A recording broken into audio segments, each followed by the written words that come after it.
You are listening to Mining Stock Education.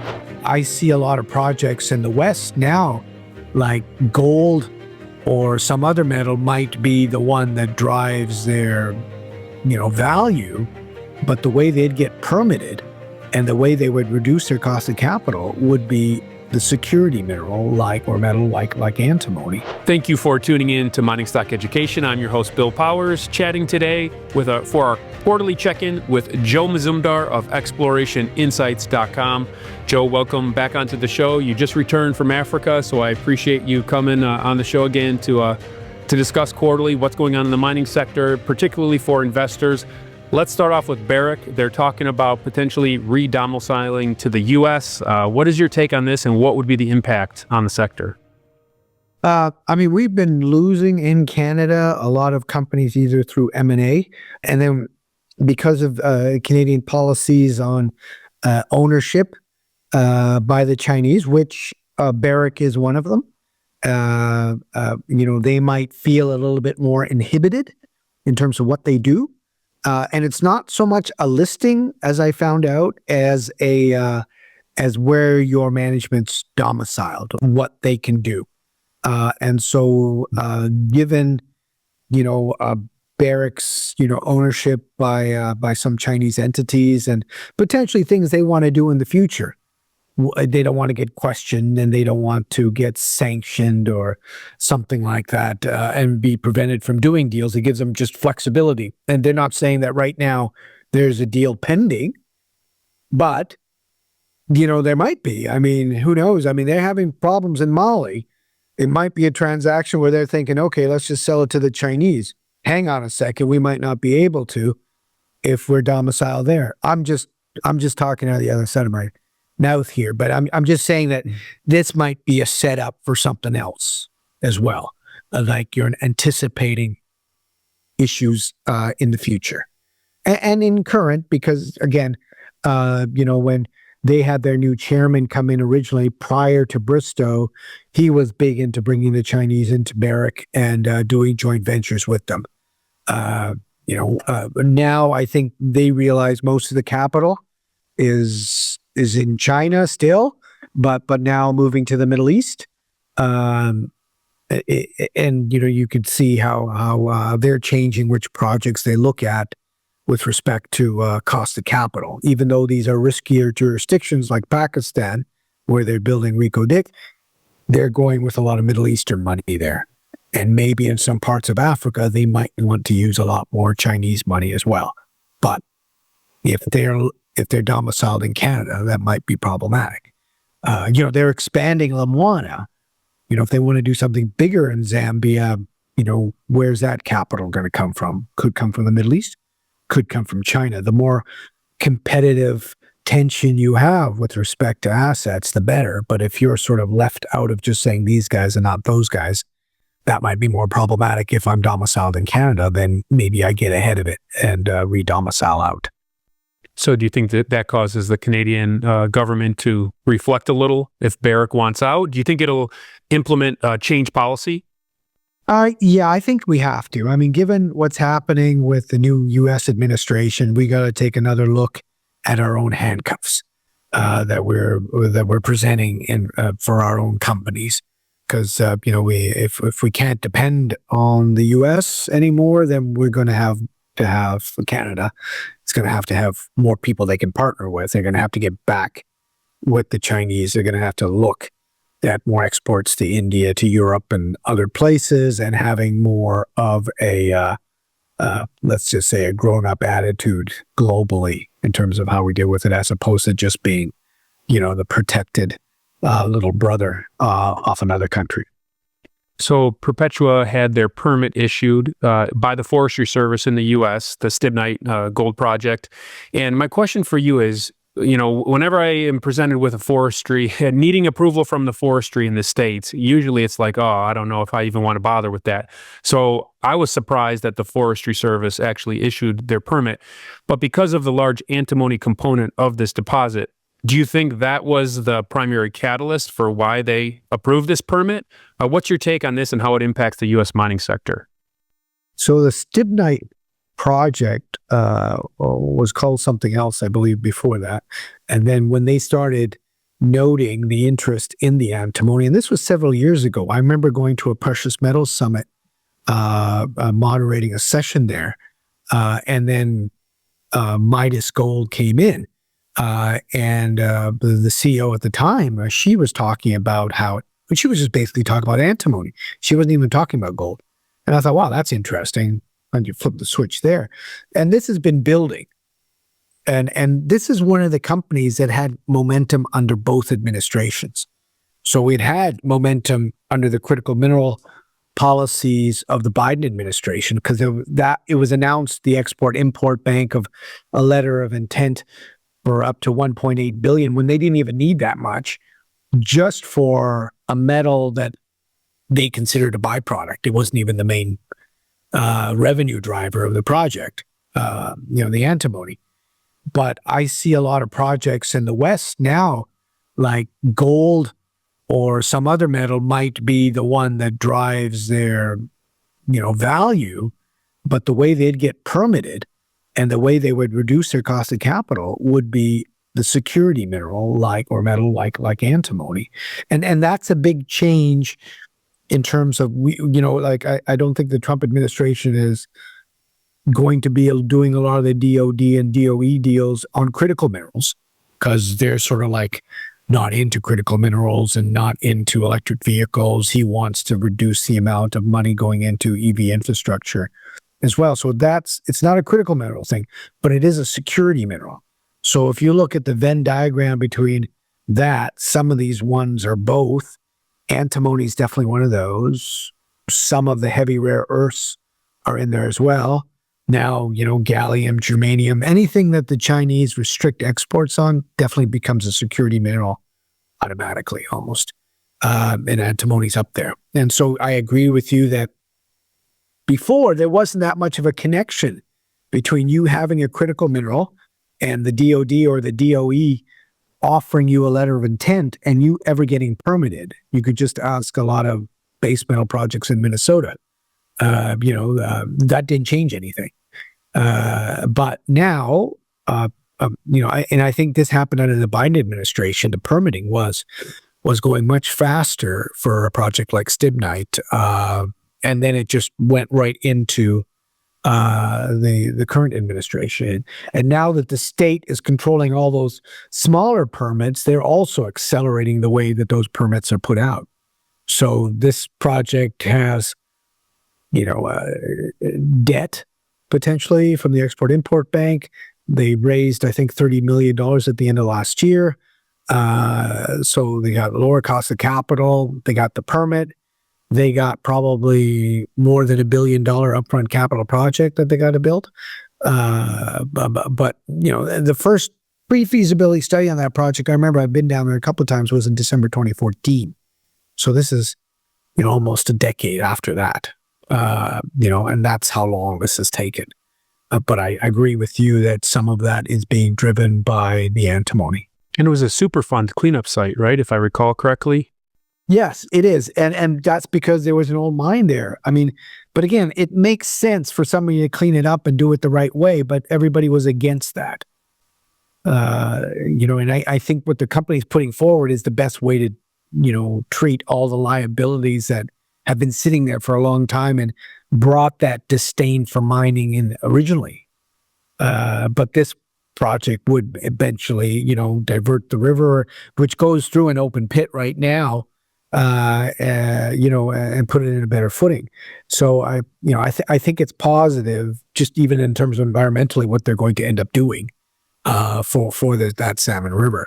But I think what's driving it is not that potential upside in, diverting the river and, potentially positive impacts on liabilities and all that other stuff. It's definitely, I think, the antimony. So when you get one of these smaller, less followed minerals like antimony, what's the best way to play for you? Is it like a vehicle like we're talking about, Perpetua, where you're going to get all the gold, which you're bullish on gold, so the antimony is just a plus, versus like an antimony mostly pure play or something like this that pops out of nowhere? Yes, I that's exactly the way I would think about it. Like, I have a company in Australia called Southern Cross Gold, and that's one of these, so-called episodal things like Fosterville. They're drilling that, but they readily admit, permitting in Victoria is not the easiest place, but projects have been permitted. But having the antimony eases your ability to get permitted. But the gold is the main, driver of financials. What I'm seeing now, another company we have in the portfolio we've had for a while is Liberty Gold. That's got the big black pine open pit, heap leach, low grade, southern Idaho. But they had this other project called Gold Strike that they weren't spending a lot of money on. But Gold Strike has this little hill that's literally called Antimony Ridge. So they started doing more work on it, and then they're finding that they have more antimony than they thought with the gold credit. But, they're thinking about spinning out that project, right, and that company as well, just to say, okay, here's more of a pure gold antimony play here, and that way we can split the company. And so antimony is driving a lot of that corporate movement, as well as permitting, as well as access to capital. There's a lot of things driving that. But yeah, you can see people changing how they manage their portfolios, given the issue of some of these security minerals. So antimony is pushing a lot of these mining projects in the U.S. forward from a permitting standpoint. We know around the world that bribes can also push mining projects forward too. Donald Trump was in the news. He gave an executive order directing the Justice Department to pause the prosecutions of Americans accused of bribing foreign government officials when trying to win or retain business in their countries. What do you think of this, Joe, and the effects on the resource sector? This is interesting because I'm reading a book called The World for Sale that talked about traders, and one of the big ones was Mark Rich, which became Glencore, which actually stands supposedly for Global Energy Commodities and Resources. That's where they made that name up. But anyway, those guys were renowned for working in jurisdictions that most people wouldn't go into, and making deals at those kind of levels. I believe some of the reason that he had to be pardoned was because of his dealings in places like Iran, when they, I believe, had a ban on their exports of oil. So and places like West Africa, even in Argentina when I was there, you would always have issues, and different scales, bribing a policeman, or in Africa, maybe bribing an official to get access to a project. And that works in your favor and not your favor, depending who's in charge. The same issues in Indonesia. And, we were just talking offline about Brexit. I'm sorry, not Brexit, but BRICS, and the amount of corruption involved there. So yes, I think it's an obvious thing that people deal with on an accounting basis. We get around it, like talk about Endeavor mining as well, in terms of these companies working in parts of West Africa where the Russian Wagner group is there, and they're there to provide security at a cost. Or the drug cartels in Mexico? The drug cartels in Mexico, where does that money go, in terms of accounting? So that is an issue, and globally, how do you deal with it? People are doing it. It's not like, now this is going to open it up and we could do so much. We're already doing it. We're just accounting for it better. Now you can account for it freely, which might be a good thing. Will that make you more or less competitive? Potential to bring more players in, but it's not to say that people aren't already doing it.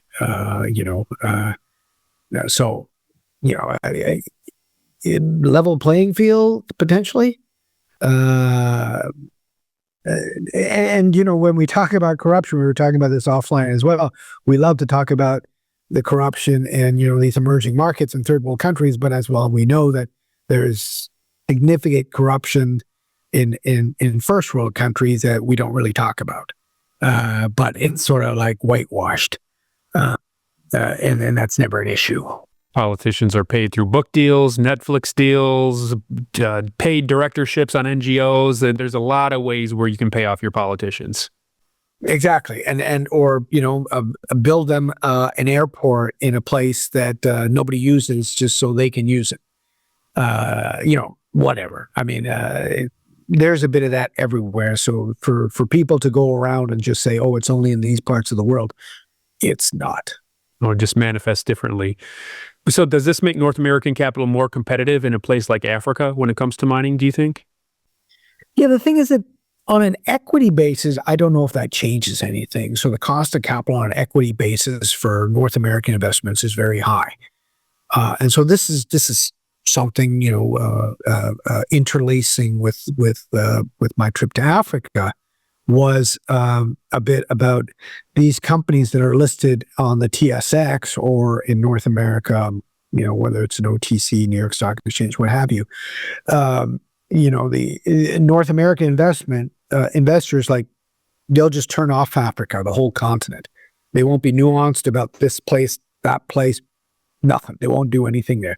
So the valuation discrepancy can be significant between a North American listed company and an ASX listed company. And so some of these companies are thinking about listing on the ASX just to get that valuation discrepancy.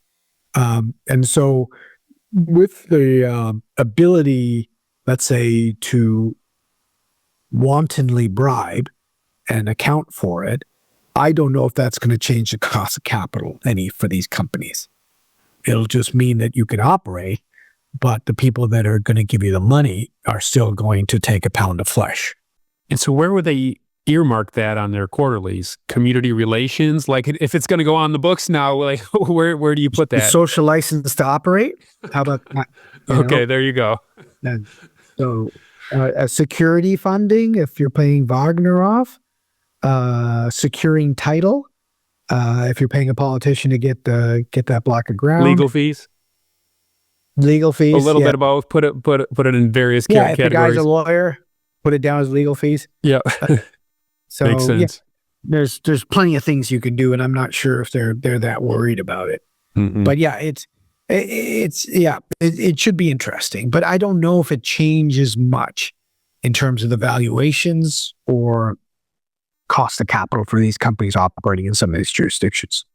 Joe, Discovery Silver announced a transformational acquisition of Newmont's Porcupine Complex. Newmont has been divesting a lot of their Tier 2 projects. What's your thoughts on this deal? Yeah, I mean, the divestitures has been probably much better than Newmont had thought. And at the same time, they're absorbing Newcrest and building up their reserves. They're also taking out reserves and mineral inventory by selling producing assets. And one of that was the Porcupine Complex in Timmins. What's interesting is Discovery Silver is led by Tony McCooch, who is from Timmins, and he's got some people from Timmins that will be taking that project forward. So you bring people with that kind of expertise, potentially less expertise in Mexico, and their project in Mexico is problematic because it's a big open pit. Which people know are hard to permit right now, or have been for probably during the time of AMLO and going forward to permit in Mexico. And so now you've got an operating asset, mostly underground, but an inventory that includes an open pit amenable deposit that potentially is an option for them to build into the future. And so it's a good move by them to get out of the geopolitical risk with Mexico and their project sitting there to get something they can actually work on. And then, their cost of capital is actually reduced by now being in Ontario versus Mexico. And Newmont in general, that overhang of a supply of projects on the sector, does that affect M&A? Yes, I believe it does. I believe now you potentially will see the company saying, okay, now that's off. What's left in terms of single asset producers, developers, that sort of thing is what the next level of all the corporate development teams are looking at now. And when does retail show love to developers, gold developers in particular, like North American retail? Well, I mean, interestingly, just getting back to Liberty Gold, I've seen, a significant move on their part towards the latter part of the year. I don't know if that's driven by the antimony stuff. I don't know if that's driven by, they've got a marginal heap leach project that's run a mine in southern Idaho that would be levered to the gold price. And so it might be a bit of that as well. And then looking around to see, where can you permit? Where can you build? Who's got water access? Where do you get power from? They're answering those questions. And so if people want to look for a single asset developer, then those are the questions retail needs to ask. But I think most retail don't want to ask those questions because that's a little bit more detail than they want to have to handle. And so they would prefer to look at an exploration story, which is, just drilling and catalysts, maybe, or just do the GDX or GDXJ, or, invest in a big company like Newmont, versus these development stories that have a lot of moving parts. We often hear the term smart money versus dumb money. Okay, institutions versus retail. My question for you, having been in the sector for so long, do you think the top 50% of retail investors in the mining sector are smarter, or at least as smart as some of the institutions you've seen in terms of deploying capital? Yeah, the thing is that the institutional equity, that's all they do, is deploy capital into potentially the resource sector. I know that their numbers have diminished, but this is all they do. Problematically, the play field is getting a bit more level because they're trying to reduce their fees as people are going more into passive rather than active investing. And they've had to let go of a lot of their analysts that do the site visits, that go around the world, that vet projects, that provide technical input. And so some of these guys are getting less of that. So in some cases, yes, they're not as, they don't have as much of a level up as everybody else. But saying that, when you have more capital, you tend to get to talk to first. People, invite you to the site visit. People, inform you when things are going on. That will, that's not going to happen to retail. But a high net worth individual is retail. And some of those guys have more money than the institutional equity that they're not giving money to anymore. And so there are those retail guys that everybody's looking for that do have that kind of gravitas. So retail, could be those people that are just looking to deploy, 10 to 50 grand, but there's also that retail, that high net worth individuals, people that live in Florida or wherever, that are deploying a lot more capital to the resource sector. And those people, are far from, being unsophisticated. What I've found is, from the subscribers I've seen and met in Florida, they're very sophisticated. They're very smart. They just haven't been doing the mining industry all day, but they can apply their skills to that. Maybe they're asking basic questions, but intelligence-wise, there's no lack of it on their part. Joe, how do they respond to one of your picks? You present a company that is primarily on the TSXV, but it has an OTC ticker. Do they just buy in the OTC, or do they ask you, hey, give us a NASDAQ, give us a NYSE American pick? Like, what's the feedback from those type of subscribers? Yeah, I usually provide both tickers, but most of them will do either. And they don't complain about the OTC liquidity or lack thereof? No, they don't complain about ASX either. They'll go, everything else being equal, I always present the most liquid market, but I also give the tickers that I think, are important. So if there's a dual listing, I'll put two, and I always put the OTC if there's an OTC. But the problem with some of these OTCs, they're not very liquid. And so it's better to trade it on the TSX or the ASX, the main, because, you don't want to trade on something that's not very liquid. But if you have an asset in the States, it behooves that company to have a listing in the States, and attract those people, because that's what they'll be asking. Well, why don't you have a ticker here that I can invest in? That might not be as important in Canada, or if you're in Mexico, Latin America, Africa, or wherever. But if you're in the States, you need that ticker. And that might, in the end, be my main ticker as a liquidity transfers there. And people like it when you don't have to talk about your jurisdiction for 10 slides. They go, okay, yep, I'm okay with that. Yep, I've got water rights. Yep, I've got power, blah, blah, blah. And, this is where these guys are. This is what I think I have, blah, blah, blah. And talk more about the asset. Talk more about the catalyst. Talk about how much money you have. But not spend 10 slides on, what's happening in this country. Why is this country someplace you want to invest in? That usually turns people off. In terms of some of the managed money funds that invest in the earlier stage projects or even development stage that are more not fully liquid, not like NYSE liquid, like, don't you think there's a limit to how big some of those funds can get? Because what sense does it make if I give you my money, you take 2 and 20, and then you go buy an ETF for me? Like, I could have just bought an ETF on my own. The idea is that I'm going to get some advantage by giving you my money, but that advantage might not be there if there's not the liquidity. Where am I missing something here? Yeah, the thing is that, like, for definitely the family offices, that really wasn't a thing in the States. It was always a thing in Europe. Those family offices that used to give money to institutions are not giving as much money to institutions because they don't want to pay the fees. And so they're creating their own little networks of other family offices that have substantial sort of input into investing. Their problem more so is that with these little companies is it becomes a bit of a bear trap. And they have to understand what they're investing in. And so what I've always said is that depending how much time you want to spend on studying your investment, how much time you have, that should be, correlated to the liquidity. So if you don't have a lot of time, you need a highly liquid asset. If you have a lot of time, then you could start chipping away at that liquidity and go to your single asset producer, your single asset developer, your junior explorer, because you have more time to spend. But if you don't have that time to spend, stick to liquidity.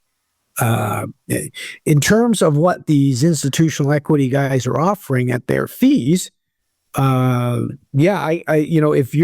you can't get out, and these guys have the inside track because they've, coalesced so much money that all these companies will talk to them. All these companies will invite them to go on site. All these companies will talk to them when their news release comes out, which they wouldn't talk to you. That's a bit of the leverage you're paying for in your fee, and hopefully they'll act in your best interest when they do that. And that's just like management when you're buying a junior, it's all about management. It's the same when you get into these institutional equity funds, if it's a bunch of young people running it, where's the experience and will they catch these obvious issues that somebody with more experience would catch? And then as you eliminate the technical people, will the people running the money understand when there's a technical flaw? Or does somebody else need to tell them that? And who is that person and have they hired that person? And so when you do all that, then you say, well, I could just do this myself and hire the people I want if I have enough money. And I think that's where people are going. And so for companies now going to the States, they need to go to those people, but they're having trouble potentially going to find out who introduces them to those people. It's not the brokerage firms or the banks in Canada. It's not the ones in the States. It might be some niche people down there that you have to get a hold of. So, I don't want to pump I was going to say, this is an indirect advertisement for your service, Joe. No. I mean, I was going to say Boca Raton's Rick Rule conference. I meet a lot of our subscribers or potential subscribers down there, but they're very high net worth individuals. They want to play this market because, I got a guy, he subscribed, and then I'm going down to Peru, last year. And then he says, well, I'll see you down there. And I said, oh, wow, you're going to come all the way down here? And he goes, yeah, I want to see one of these conferences. And he's never been to any conference before. And this is the first one he's picked, was to go down to Peru. And this guy's made money as a pediatrician, a surgeon, and blah, blah, blah. And he really likes science. And this is sort of like his thing, to look into this stuff and study this stuff and make bets on this stuff. And so when I talk about the science of these deposits, I don't hold back. And these kind of people love that. They're not bored by it. They're going, okay, I get this, I get that, because they're not, unintelligent. They're just trying to figure out, okay, how does this work? Okay, now I get it. And then, they can put the pieces together themselves. And so that seems to be more of my audience, and there's not as many of them. I'll give you that. But are they less traders? They have a longer term. And they have to be for me, because that's what I. You don't offer a trading service. Yeah. No, you're inclined to invest with the people that invest like you. So there's no point in getting my service if you're a day trader. But if you want background on site visits, on companies, on some technical blah, blah, blah, and you take a longer term view, bottom up, top down in terms of macro, which commodities you want, but also, up to down, down up in terms of, site visits and how does that work? And what are the flaws in the technical report, or what did you see on site and all this other stuff? That's what these guys want. And those are the guys that are not giving their money to institutional equity anymore. They're keeping their money and they're playing themselves. But again, that inverse correlation to how much time you want to spend versus the liquidity, most of the guys that are subscribing to the letter are willing to go for the illiquid names and spend more time. I like that. So you're in Peru. You also were just in Africa for your subscribers. Any insights you can share with my listeners, Joe, from that trip? Yeah, I mean, it's far. 18-hour flight? Or what, oh my God. So it's normal to Europe. We go across the pole and it's like 9 hours to Frankfurt or Munich. And then you got like an 8 or 9 hour layover sometimes. And then you've got another 11-hour flight down to Cape Town, which, out of that 11 hours, maybe an hour and a half is Europe. Everything else is Africa. It is such a big continent, 54 countries, different languages, different, topography, climate, whatever, weather, what have you. Very different. And then you end up in Cape Town, you get over the jet lag, which takes about 3 months. And then you go start talking to people. And what I've noticed is that, with what was happening, and I talked about that in one of my rants last year about the investability of West Africa, what's happening in Mali, what's happening in Burkina Faso, Niger, and that with the borderline of the Sahel region. And then you see the money going, because the endowment's there, to other places. It's going to Cote d'Ivoire, it's going to Guinea, and some of it's going to back to the northern part of South America. So companies in, Guyana or Suriname are getting money. Same geology. But so Joe, last time we talked, you were staying out of that area of Africa, but you're saying money is still flowing into. Yeah, I mean, not my money, but yeah, money. And it's a lot of it is, you saw the Lundin Group and Zijin go into discovery, predictive discovery, and that is in Guinea. You saw the money go into Montage Gold in Cote d'Ivoire, open pit. I mean, I think it's less than a gram. But it was, private equity, Orion, I think Wheaton and some other people in that one, not direct debt, but they also raised a significant amount in equity as well.